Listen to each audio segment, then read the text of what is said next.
Salut, c'est Frédéric Lacharité, courtier hypothécaire. Je vous présente mon émission Indépendance financière et hypothèque, dans laquelle je vais parler de finances personnelles, d'argent, de trucs pour arriver à l'indépendance financière et bien sûr d'hypothèque. Je m'adresse à ceux qui veulent s'enrichir, qui veulent prendre leurs finances en main. Je m'adresse à la classe moyenne, ceux qui veulent sortir du rat race.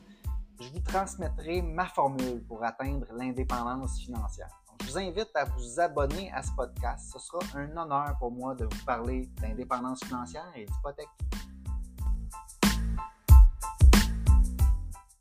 Salut, ici Frédéric Lacharité, courtier hypothécaire. Aujourd'hui, je veux parler de zéro dette, la philosophie Dave Ramsey. Je vous explique un peu ce dont je veux parler aujourd'hui. Est-ce qu'on doit s'endetter ou est-ce qu'on doit éviter les dettes à tout prix ou est-ce que c'est un entre-deux qu'on doit aller chercher pour vraiment être en sécurité, mais aussi pour prospérer financièrement. Dave Ramsey, c'est quelqu'un de très connu aux États-Unis qui a une émission de radio depuis au moins 30 ans. Il fait 3 épisodes de podcast par jour, en plus qu'ils soient diffusés vraiment à la grandeur des États-Unis. La philosophie de Dave Ramsey, c'est que vous devriez éviter les dettes à tout prix. Ce qui fait marcher sa business, c'est son approche des dettes qui est vraiment, vraiment différente de ce qu'on entend aujourd'hui, de ce qui est la norme, en fait, en Amérique du Nord depuis de nombreuses années. La dette est utilisée à plusieurs sauces. Il y a beaucoup qui disent on devrait utiliser l'argent des autres, on devrait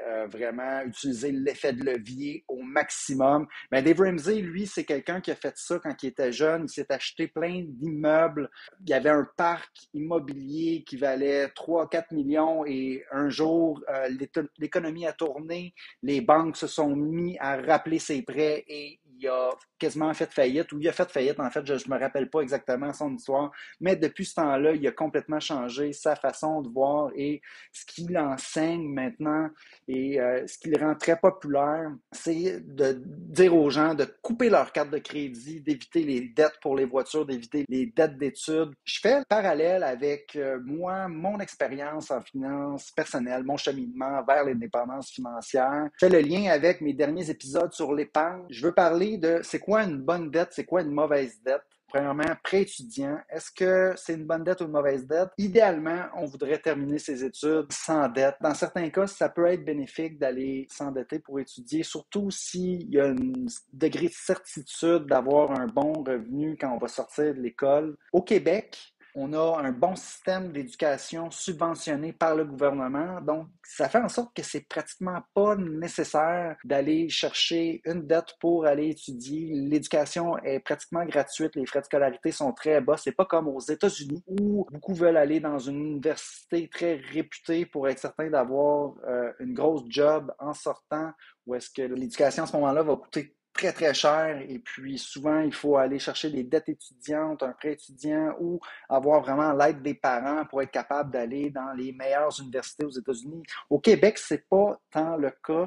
Oui, ça peut être contingenté, il faut avoir les notes au secondaire, au cégep pour rentrer dans certains programmes, mais l'argent est moins un critère au Québec. Pour ma part, mon expérience personnelle avec les prêts étudiants, oui, j'ai emprunté un peu quand j'étais à l'université, surtout parce que, bon, j'étais pas aussi conscient de l'importance de l'épargne à ce moment-là. J'ai voulu aller en Europe pendant 3 mois et puis, évidemment, j'avais pas tant d'argent. J'ai eu plus de dépenses à ce moment-là. Et puis, quand je suis allé à l'Université de Sherbrooke, j'ai emprunté un petit peu, mais principalement, j'ai travaillé, en fait, pendant mes études. Donc, j'ai travaillé dans un club vidéo, j'ai fait des stages en informatique dans mon domaine d'études pour m'appuyer dans mon financement, pour payer mon logement à Sherbrooke. Ça a fait en sorte que j'ai pratiquement pas eu de dette quand je suis sorti de l'université. Tout était déjà presque remboursé et puis ça m'a parti du bon pied. Donc le danger, c'est d'aller s'endetter en se pelletant par en avant les problèmes qui pourraient subvenir, puis en se disant la vie est courte, aussi bien en profiter maintenant, puis si on se met à dépenser et sortir et se payer du luxe alors qu'on est étudiant, pour moi, c'est pas une bonne façon de commencer sur la bonne voie financière. Donc, je préconise l'idée de sortir de l'université sans dette. Aucune carte de crédit permise. Pour moi, au Canada, la carte de crédit est nécessaire parce que c'est vraiment notre façon de payer en ligne, hein, c'est plus difficile de payer avec, par exemple, son compte, sa carte de débit en ligne. Au Canada, le système financier est fait comme ça, tandis qu'aux États-Unis, c'est un petit peu plus facile de faire des achats en ligne avec sa carte de débit. Il y a un autre système, tandis que nous, puis en fait, la carte de crédit aussi, elle a l'avantage que ça fait un niveau supplémentaire de sécurité, selon moi, quand on achète en ligne ou on fait des achats importants. On peut toujours aller contester un achat si quelqu'un prend notre numéro. On peut aller voir notre compagnie de carte de crédit, dire qu'il y a eu une fraude. Ça fait un buffer avant que l'argent soit pris de notre compte. Il faut nous-mêmes payer notre carte de crédit. Donc, pour moi, c'est un niveau de sécurité supplémentaire de pouvoir payer avec sa carte de crédit. Évidemment, on rembourse le solde au complet à tous les mois. Il n'est jamais question de laisser un solde sur notre carte de crédit. Je n'utilise pas ma carte de crédit aussi comme coussin de sécurité, c'est-à-dire comme fonds d'urgence. Donc, le fonds d'urgence, c'est important d'en avoir un.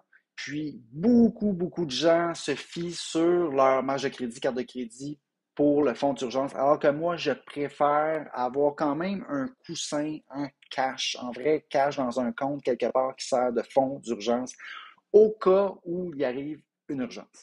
Donc, ça, c'est pour la carte de crédit. Lui, Dave Ramsey, il dit coupe la carte de crédit, utilise zéro carte de crédit. On dit tenez-vous loin. Il y a le phénomène qui fait en sorte que, justement, vu que la carte de crédit, c'est une étape plus loin hein, que notre compte de banque. Le compte de banque, c'est là qu'on a notre argent, notre chèque de paie rentre dans notre compte de banque. Euh, Acheter quelque chose à partir de notre propre argent dans notre compte de banque, c'est une chose. Acheter quelque chose à partir d'une carte de crédit, c'est une autre chose. Psychologiquement, il y a un degré de distance qui fait en sorte qu'on dirait que ça fait moins mal de faire une grosse dépense sur notre carte de crédit que sur notre compte de banque. Alors, pour cette raison, moi, je préfère passer en premier par mon compte de banque pour faire une dépense. Ça me fait réfléchir deux fois avant d'acheter quelque chose. Euh, une carte de crédit, oui, parfois en ligne, on n'a pas le choix, il faut passer par là. Puis étant donné qu'il y a justement le phénomène que je viens de dire, c'est-à-dire la distance qu'on a avec on dirait que psychologiquement, ça fait moins mal. L'achat nous fait moins mal que si on le prend avec notre propre argent. Reste que si on fait un achat avec une carte de crédit, c'est comme faire un achat avec notre propre argent parce qu'on va normalement rembourser la carte de crédit le mois suivant. Donc, ça revient du pareil au même. Mais psychologiquement, il y a quelque chose avec le crédit qui fait en sorte qu'on peut être porté à dépenser plus. Donc, pour cette raison-là, je rejoins Dave Ramsey qui dit, lui, regardez, la finance personnelle, c'est 80% habitude et 20% mathématiques. Puis, pourquoi pas se donner le plus de chances possible en évitant complètement les cartes de crédit. Puis, je comprends pourquoi que lui dit ça à ses auditeurs. Puis, je comprends pourquoi que sa technique de se sortir de la dette fonctionne. C'est des techniques drastiques, c'est des façons drastiques de penser en se disant, OK, on va éviter le crédit complètement. Et c'est certain que ces façons de faire-là vont faire en sorte que nos finances vont aller mieux parce qu'on va prendre des meilleures décisions de dépenses par la suite si on n'utilise pas la carte de crédit. C'est un phénomène psychologique qui fait en sorte qu'on dépense plus. Donc, la seule dette permise, j'en ai parlé aussi dans l'intro, c'est l'hypothèque pour la résidence principale. En fait, Dave Ramsey ne vous dit pas d'éviter vraiment toutes les sortes de dettes, quelles qu'elles soient. Il dit vraiment, oui, OK, ça peut être une bonne chose d'utiliser la dette, donc l'hypothèque pour acheter sa résidence principale au lieu de donner notre argent à un propriétaire. Évidemment, là, il donne des barèmes stricts, donc idéalement mettre son prêt sur 15 ans, hein, tandis que nous, au Canada, on est plus sur 25 ans normalement. C'est vraiment la norme. Quand on achète, on va peut-être même mettre moins que 20% de mise de fonds. On va prendre un prêt assuré à la SCHL ou Canada Guarantee ou par un assureur, un des trois assureurs prêts. On va avoir des plus gros paiements. Puis lui, il veut que ton paiement d'hypothèque ne dépasse pas 25% de tes revenus après impôt. Et je trouve ça très intéressant. Ça fait en sorte qu'on ne peut pas s'endetter outre mesure selon nos revenus pour aller acheter notre résidence principale si on respecte ces deux règles-là. Donc, il faut vraiment prendre le temps d'accumuler, d'épargner sa mise de fonds pour être en bonne position financière avant d'acheter sa maison. Donc, acheter sa résidence principale, pour moi, ça reste primordial pour s'en aller en direction de l'indépendance financière. Par contre, il faut le faire dans les bonnes conditions. Immeuble à revenu, qu'est-ce qu'on fait avec ça? Oui ou non? Est-ce qu'on emprunte pour acheter un immeuble à revenu? Bien là, Dave Ramsey lui dit, fine, j'adore l'immobilier, j'en ai plein, j'en ai personnellement, moi j'adore acheter de l'immobilier. Il dit par contre, si vous achetez des immeubles à revenus, payez vos immeubles à revenus cash. Eh bien là, j'avoue que je suis un petit peu moins conservateur que Dave Ramsey dans cette optique-là. Je pense que, comme un peu la maison, ça devient quasiment impossible d'acheter des immeubles à revenus. Ça va prendre beaucoup de temps d'accumuler le cash nécessaire pour acheter des immeubles à revenus qu'on paierait cash. Selon moi, il y a aussi une façon d'acheter avec la dette hypothécaire nos immeubles à revenus pour avoir une approche pas aussi conservatrice, évidemment, que si on achetait nos immeubles à revenus cash, mais un petit peu plus risqué et qui va quand même permettre de se développer un parc immobilier. Évidemment, j'irais encore là avec une approche conservatrice, mettre un bon cash down sur chacun de nos immeubles, s'assurer aussi qu'on ne doit pas sortir de l'argent de nos poches pour payer l'hypothèque à revenu. Hein? On veut que l'immeuble à revenu qu'on achète couvre en bonne partie peut-être la totalité des dépenses liées à notre immeuble. Je sais que dans la région de Montréal, dans les grands centres, c'est plus difficile d'avoir des immeubles qui sont rentables parce que les multiples sont plus élevés à ce moment-là. Mais reste que non, je n'irai pas jusqu'à payer cash pour mes immeubles à revenus. Je pense que l'utilisation de la dette pour ça, c'est une bonne chose. Ça peut vraiment nous aider à aller encore plus vite vers l'indépendance financière et quand même, ça reste de l'immobilier. Ça reste que si on met une bonne mise de fonds, qu'on achète un bon immeuble, ça reste une approche assez conservatrice pour moi de s'en aller vers l'indépendance financière, l'immobilier, et étant ce qu'il est bien protégé par notre système financier, j'ai confiance dans ce véhicule-là. Donc, ça fait le tour. Zéro dette.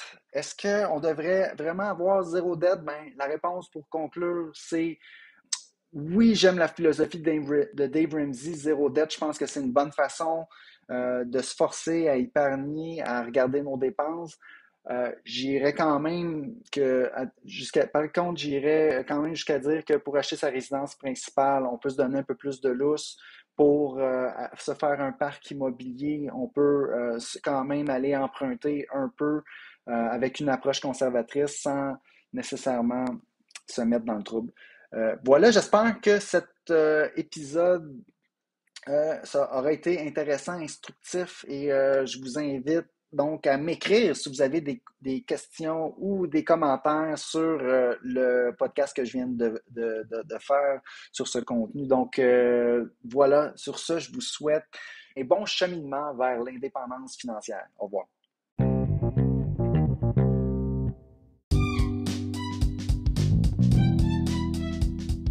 Alors, si vous avez apprécié l'émission, je vous invite à vous abonner. J'ai aussi une page Facebook à laquelle vous pouvez vous abonner. Ça s'appelle Frédéric Lacharité, courtier hypothécaire. Vous verrez passer mes publications hypothécaires quotidiennement. Si vous avez des questions ensuite d'hypothèque pour moi, achat, renouvellement, refinancement, n'hésitez pas à communiquer avec moi en prenant un rendez-vous. L'adresse parleravecfred.com. C'est un site, ça va vous mener directement sur mon calendrier. Vous pouvez choisir la date, l'heure, choisir le moment qui vous convient pour prendre rendez-vous. Ensuite, par courriel à hypothèque au pluriel, donc hypothèque avec un S, à commercial frédériclacharité.com, téléphone 514-243-8994. Toutes ces infos-là sont disponibles dans les notes de l'émission. Puis ça me fera plaisir de parler d'indépendance financière et d'hypothèque avec vous.